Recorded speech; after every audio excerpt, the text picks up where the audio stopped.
हिंदी और उर्दू एनिमेटेड कहानियों के लिए शाइनिंग लिटिल स्टार्स को सब्सक्राइब करें। चलिए साथ मिलकर नए नए एडवेंचर्स का मजा लेते हैं।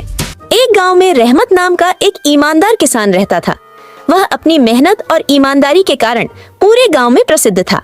रहमत सुबह जल्दी खेतों में काम करने जाता और शाम तक जमीन की देखभाल करता। वह हमेशा मेहनत की कमाई खाता और दूसरों की मदद करके खुशी महसूस करता था। एक दिन रहमत खेत में हल चला रहा था कि अचानक उसे जमीन में कुछ चमकता हुआ दिखाई दिया। जब उसने पास जाकर देखा तो वह सोने की एक थैली थी। रहमत हैरान हुआ और मन में सोचने लगा, शायद यह किसी खोए हुए व्यक्ति की हो।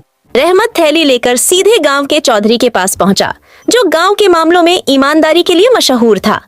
उसने सोने की थैली चौधरी को दे दी और कहा, ये दौलत किसी और की है और इसे अपने पास रखना बेईमानी होगी। चौधरी ने रहमत की ईमानदारी देखकर आश्चर्य और खुशी जताई। कुछ दिन बाद एक अमीर व्यापारी गांव में आया और बताया कि उसकी सोने की थैली खो गई थी। जब उसे पता चला कि रहमत ने उसकी थैली लौटा दी है तो वह बहुत प्रभावित हुआ।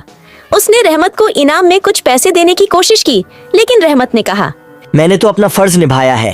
व्यापारी खुश होकर रहमत को अपनी जमीन पर काम का ठेका दे दिया, जिससे रहमत की जिंदगी में खुशहाली आ गई। गांव के लोग भी उसकी ईमानदारी से बहुत प्रभावित हुए और उसे